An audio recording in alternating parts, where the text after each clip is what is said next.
જય શ્રી કૃષ્ણ, નમસ્કાર, પ્રણામ, સ્વાગત છે મિત્રો તમારું અમારી યુટ્યુબ ચેનલમાં। મિત્રો, આજે અમે લઈને આવ્યા છીએ એક ખૂબ જ સમજવા લાયક અને વિચારવા લાયક રહસ્યમય પારિવારિક કહાની। તો મિત્રો, આ કહાનીમાં એક ખૂબ જ મોટું રહસ્ય છે જે તમને કહાનીના અંતમાં સાંભળવા મળશે। તો મારી તમને વિનંતી છે કે આ વિડીયોમાં અંત સુધી જોડાયેલા રહેજો અને કહાની પસંદ આવે તો વિડીયોને લાઈક, શેર અને નવા હોય તો આ ચેનલને સબસ્ક્રાઇબ ન કરી હોય તો આ ચેનલને સબસ્ક્રાઇબ પણ જરૂરથી કરી લેજો, જેથી અમારા આવનારા વિડીયોની માહિતી તમારા સુધી સૌથી પહેલા પહોંચે। તથા કોમેન્ટ બોક્સમાં સાચી શ્રદ્ધાથી હર હર મહાદેવ લખી દેજો, જેથી ભગવાન ભોલેનાથની કૃપા હંમેશા આપણા સૌ પર બની રહે। તો ચાલો મિત્રો, શરૂ કરીએ આજની કહાની। મિત્રો, આજે ડોક્ટર મહેતાએ સુહાનીને શાબાશી આપતા કહ્યું, સુહાની, તું જો સમયસર તારી સાસુને લઈને આવી ના હોત તો એને કોમામાં જતા હોત, હું પણ રોકી ન શકત। તે વસંતભાઈ અને શિખરને જાણી કરી અને સુહાનીને નીચે જોઈને કહ્યું, હા પપ્પા આવે છે અને શિખર, હજુ તમારે બંનેને અબોલા છે। ડોક્ટર મહેતા વસંતભાઈના ફેમિલી ડોક્ટર હોવાને નાતે બધું જાણતા હતા, એટલે સુહાનાનું વર્તન જોઈને અંદાજો આવી ગયો હતો। તો પણ પૂછ્યું, બેઠા, હેલો મહેતા સાહેબ કેમ છે? હવે આશાને સુહાનાને જવાબ આપવાની અસમજતાની માંથી બચાવવા વસંતભાઈ આવી પહોંચ્યા અને ડોક્ટરને પૂછ્યું, આભાર માનું સુહાની એ સમયસર આશાબેનને લઈ આવ્યા, બાકી તમારી વસંત ઋતુ પાનખરમાં ફેરવાઈ ગયું હોત। ડોક્ટર મહેતાએ સુહાનાના વખાણ કર્યા અને સાથે મિત્રની મજાક પણ કરી લીધી અને વર્ષો જૂના ફેમિલી ડોક્ટરને આવી મિત્રતા થઈ જતી હોય છે અને આશાબેનને ડાયાબિટીસ કંટ્રોલમાં ન રહ્યું એટલે આવું થયું છે। હું રજા દો કાલે આપી દઈશ, પણ એક અઠવાડિયું ટોટલ બેડ રેસ્ટ કરવો પડશે। વસંતભાઈએ આભાર માનતા ડોક્ટરને કહ્યું, ઓકે સાહેબ, થેન્ક યુ। સુહાનાને વસંતભાઈને પગે લાગીને કહ્યું, જય શ્રી કૃષ્ણ પપ્પા। વસંતભાઈએ એક સામટા સવાલનો મારો કર્યો, જય શ્રી કૃષ્ણ બેટા, તું અહીં આવી ત્યારે મારો મતલબ છે, તને કેમ ખબર પડી? કઈ રીતે આશાને અહીં લઈ આવી? સુહાનાની એક ખુલાસો કરતા બધી વાત કરી, મારી ફ્રેન્ડના ઘરે પ્રસંગ છે કાલે, એટલે આવી મમ્મીને મનાવવું મન થયું તો આજે બપોરે ઘરે ગઈ અને બેલ મારતા છતાં પણ દરવાજો ન ખોલ્યો, એટલે મને શંકા ગઈ કે ઘરની એક ચાવી આપણે બહાર ક્યાં રાખીએ છીએ એ મને ખબર હતી, એટલે એનાથી દરવાજો ખોલીને હું અંદર ગઈ, બધા રૂમમાં જોયું પણ મમ્મી ક્યાંય દેખાયા નહીં અને લાસ્ટમાં બાથરૂમમાં જોતા ત્યાં તેમની નીચે પડેલા જોઈને મેં તરત જ તે 108ને ફોન કર્યો અને અહીં લઈ આવી। રસ્તામાંથી તમને ફોન કરીને જાણ કરી। વસંતભાઈએ ગળગળા થઈને સુહાનાના માટે હાથ મૂકતા કહ્યું, ખૂબ સારું કહ્યું, અને ભગવાને જ તને મોકલી હશે, બાકી આશાને આજે ભગવાન તને 100 વર્ષની કરે બેટા, હવે સારું છે। મમ્મીને પપ્પા તમે આમ ઢેલા ન પાડો। અને સુહાનાએ સસરાને હિંમત આપતા કહ્યું અને પૂછ્યું, તમે શિખરને ફોન કર્યો? એને કહ્યું કે હું અહીં આવ્યો છું। વસંતભાઈએ જવાબ આપતા કહ્યું, હા કર્યો, એ આવે છે અને તારા વિશે નથી કર્યો, અને ફોનમાં કહેવું યોગ્ય ન લાગ્યું મને। એટલી વારમાં શિખર આવ્યો અને સુહાનાને જોઈને આશ્ચર્ય પામ્યો પણ કંઈ બોલ્યો જ નહીં અને આશાબેન પાસે બેસી ગયો। આશાબેન પણ હવે ભાનમાં આવી ગયા હતા। એટલી વારમાં ડોક્ટર પણ આશાબેન ભાનમાં આવી ગયા અને જાણ થતા આવી પહોંચ્યા અને ચેકઅપ કરીને કહ્યું, બધું ઓલ રાઈટ છે, ચિંતા કરવા જેવું કંઈ નથી, પણ આજ રાત અહીં રહે તો સારું, કાલે રજા આપી દઈશ, પણ ઘરે કહ્યું એમ કરવાના હોય તો જ, બાકી ભલે મને થોડી કમાણી થતી।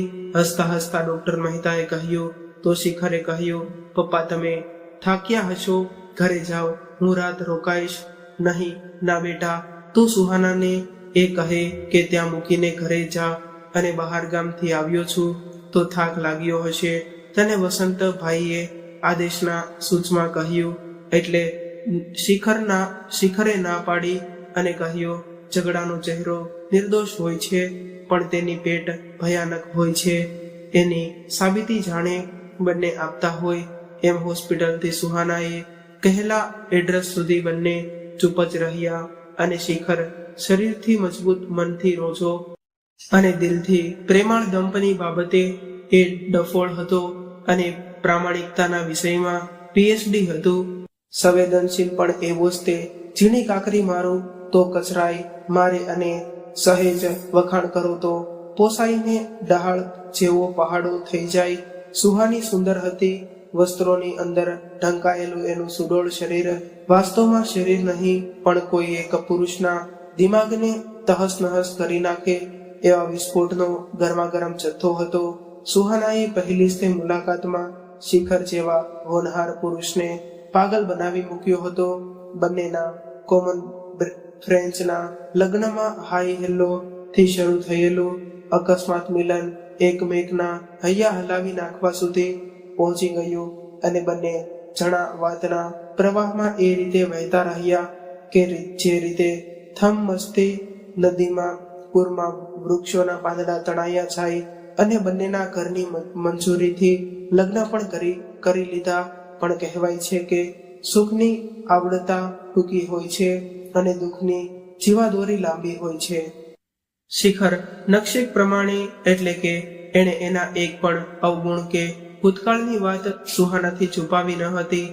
પણ ત્યારે એને એવો અંદાજો પણ ન હતો કે આ બધી વાત આગળ જતા શક નામનો સાપ બનીને એના જીવનને ડંખ મારશે અને એને સુહાના શિખર પરથી દુઃખના દરિયામાં ડૂબતી દેશે. અને સુહાની છેલ્લા 3 મહિનાથી શિખર સાથે ઝઘડો કરીને પિયરમાં જઈને બેઠી હતી અને વાંધો શિખર જોડે જ હતો, આશાબેન કે વસંતભાઈ જોડે નહીં. દરરોજ શિખરના હોય ત્યારે એ સાસુ સસરા સાથે ફોનમાં વાત કરવાનું ચૂકતી જ ન હતી. એના અને આશાબેનના સંબંધ સાસુ વહુ કરતા મા દીકરીના વધુ હતા. પરંતુ સુહાનીને શિખરની ઘણી બાબતો માટે મધ્યસ્થ થતા હતા. મનભેદમાં ક્યારેય ફેરવાઈ ગયો એની જાણ કોઈને ન થઈ.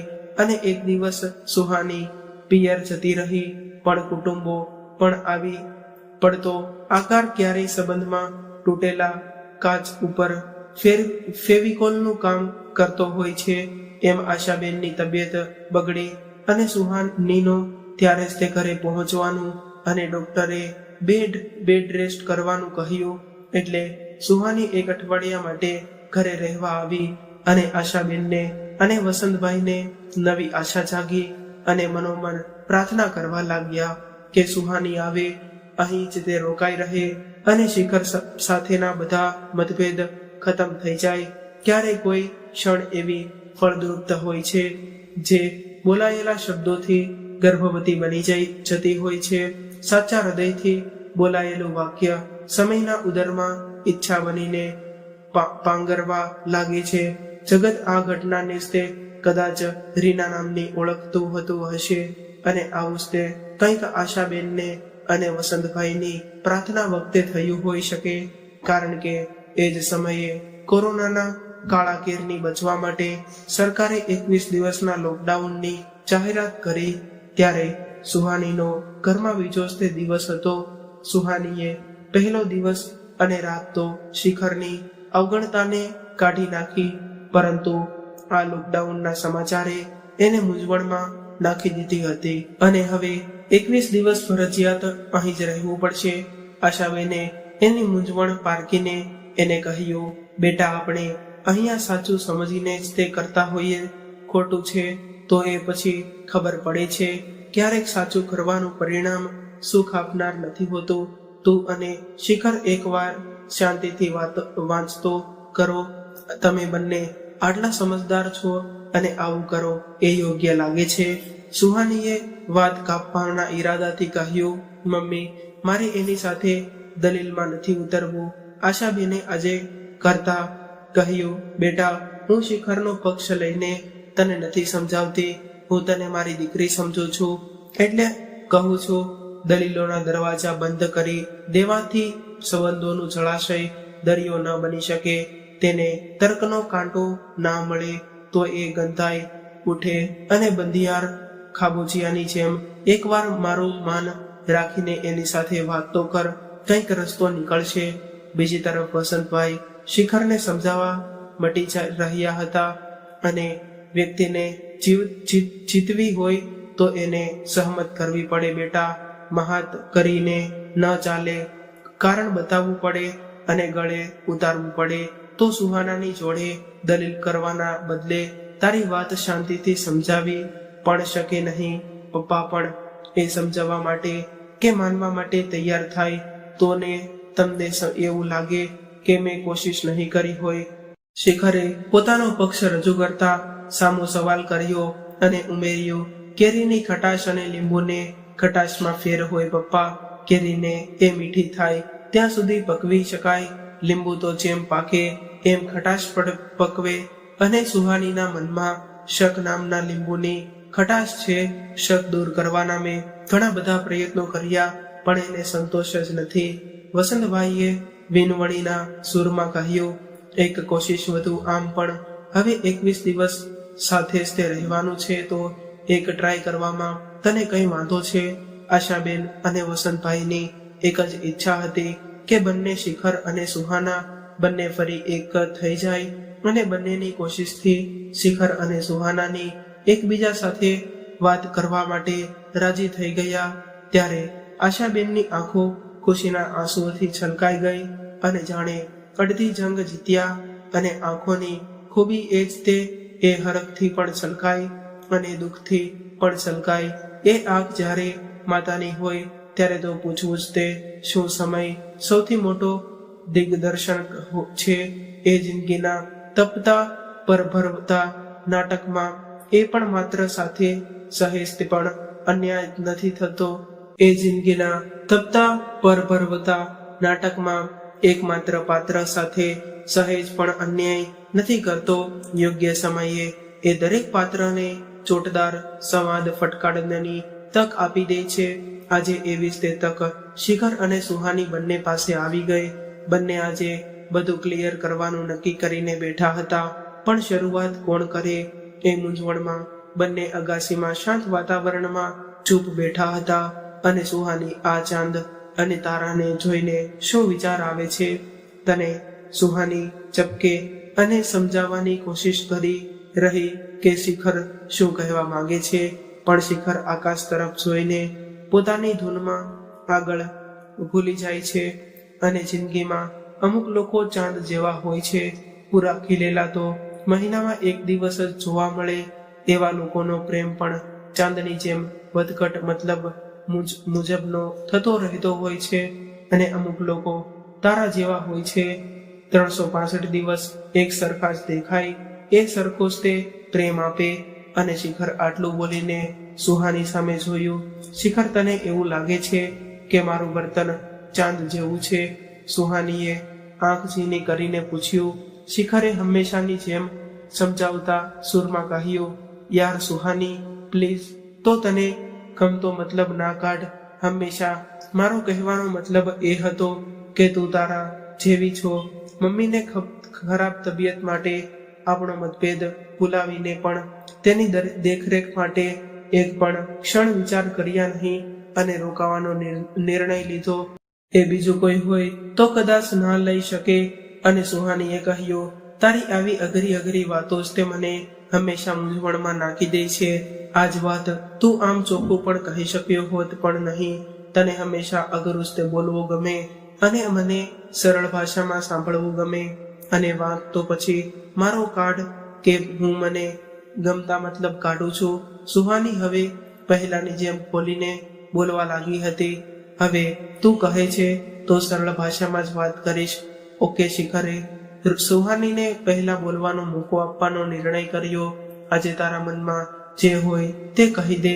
હું પહેલાથી જેમ પણ પૂરી ઈમાનદારીથી અને સચ્ચાઈથી તે સાંભળે છે અને જવાબ આપીશ. વાત તો હવે એવી કરીશ કે જાણે બધો વાઘ મારો જ તે હોય. અને લોક શિખર અને કોઈ દિવસ એવી ફરિયાદનો મોકો મેં આપ્યો કે હું તારા મમ્મી પપ્પાને માન સન્માનમાં નથી આપતી કે લોકોનું ધ્યાન ન રાખ્યું હોય એવું બન્યું. મને તારા ઘરથી કોઈ પ્રોબ્લેમ નથી અને એટલે જ તે હું અહીં અત્યારે મને કોઈ પ્રોબ્લેમ તારી સાથે હતો અને છે તને ફ્રેન્ડ સાથે બહાર જવાનો સમય છે, ફિલ્મ જોવા જવાનો સમય છે, પણ મારી સાથે બહાર જવાની વાત આવે ત્યારે તને આરામ કરવાનું મન થાય. એ વળી કેવો રવિવાર, એટલે જાણે તને એકને જ તે મળતો હોય અને તું એકલો જ તે રવિવારની રાહ જોતો હોય એવું વર્તન હોય તારું. શું મને મન ન થતું હોય તારી સાથે બહાર જવાનું? શું મને તારી સાથે ફિલ્મ જોવાનું મન ન થતું હોય? તને રવિવારે રજા મળે છે, શું તે એવું વિચાર્યું કે મને ક્યારે રજા મળતી હશે? હું તારી સાથે રહેવા માટે આખા અઠવાડિયાની વાત કરવા માટે રવિવારની રાહ જોતી હોઉં છું. બહાર તો ખૂબ જ વાતો રહ્યો છું, એટલું બધા કહે અને ઘરે આવું ત્યારે કેમ મૂંગો રહે છે? મારી સાથે કોઈ દિવસ કામ વગર નિરાતે વાત કરે છે? એકી શ્વાસે બોલ્યા પછી સુહાની સહેજ ફરીને પછી બોલે છે કે કોઈ દિવસ મારા ઘરના વિશે પૂછ્યું કે મારા મમ્મી પપ્પાની તબિયત કેમ છે? તે સામેથી કોઈ દિવસ ફોન કર્યો? શું એના તરફ તારી કોઈ ફરજ નથી? તારા ઘરના ને હું કેમ સાચવું છું એ તને ખબર છે? તને એક ફોન કરવામાં પણ તકલીફ પડે છે. મને ખબર છે કે તને ફોનમાં વાત કરવી નથી ગમતી, પણ શિખર, અમુક કામ બીજાને ગમતા હોય અથવા તો બીજાની ખુશી માટે પણ કરવા પડતા હોય અને કંઈક તો બોલ કે આજે પણ મૂંગો રહેવું હોય એવું નક્કી કરીને આવ્યો છે.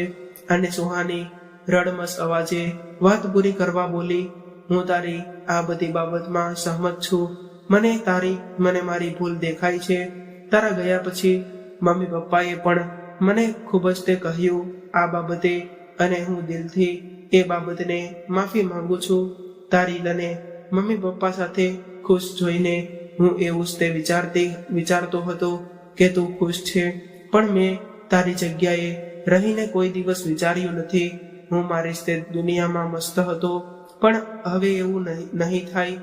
શિખરે ઈમાનદારીથી પોતાની ભૂલ સ્વીકારી જે એને સુહાનીના ગયા પછી મમ્મી પપ્પાએ કહી હતી, પણ મમ્મી પપ્પાને શિખરે મુદ્દાની વાત તો કરી જ ન હતી કે કયા કારણોસર એનો અને સુહાનાનો ઝઘડો આટલો વધ્યો. એ મુદ્દો શિખર હવે હાથ પર લઈ આવ્યો.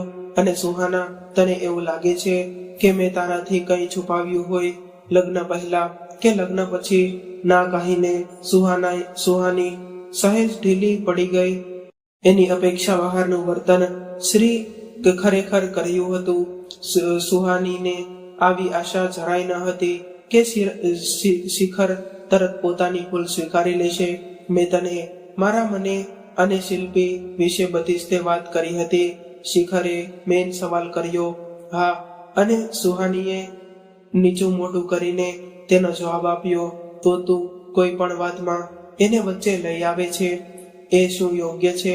હું ફ્રેન્ડ સાથે બહાર જાઉં તો તને એમ થાય છે કે હું શિલ્પી જોડે જાઉં છું જાસૂસી કરવા, મારા ફ્રેન્ડ્સને ફોન કરીને કન્ફર્મ કરવું, મારા મોબાઈલના મેસેજ ચેક કરવા, હું ફોનમાં વાતો કરતો હોઉં એ સાંભળવું. આવું કેટલું કરતી હતી તું? જે વ્યક્તિ અત્યારે મારી સાથે કોન્ટેક્ટમાં પણ ના હોય એના વિશે તો ગુસ્સામાં મને શક ના બોલવાનું બોલી જાય તો શું એ તને યોગ્ય લાગે છે કે તને શોભે છે?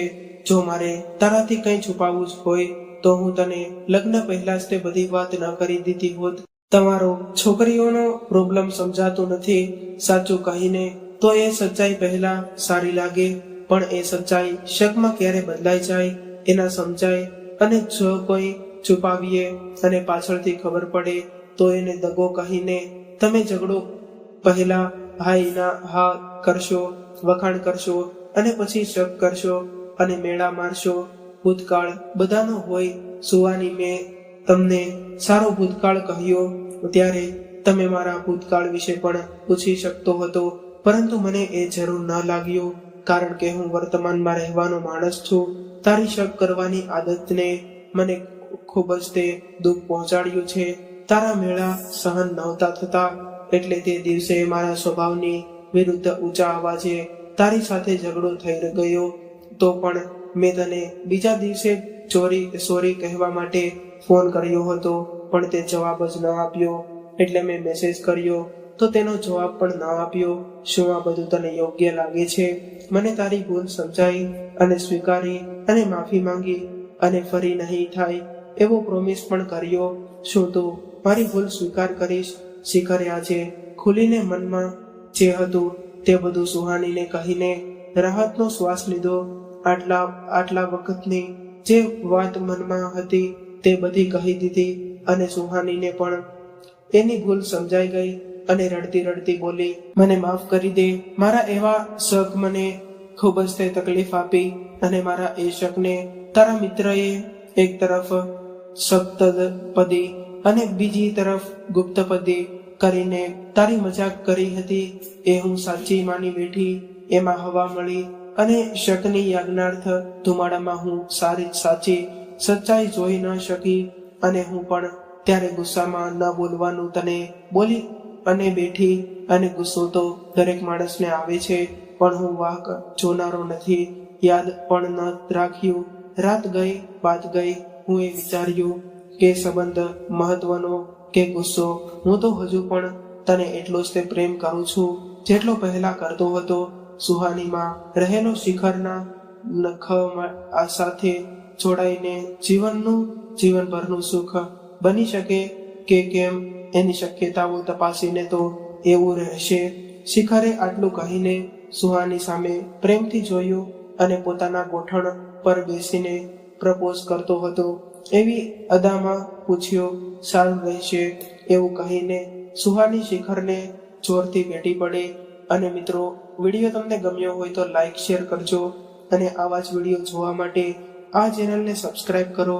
તો ચાલો મિત્રો, હવે ફરી મળીશું એક નવી કહાની સાથે. ત્યાં સુધી તમારા સૌ મિત્રોનું જય શ્રી કૃષ્ણ, રાધે રાધે, હર હર મહાદેવ. આ કહાનીને પૂરી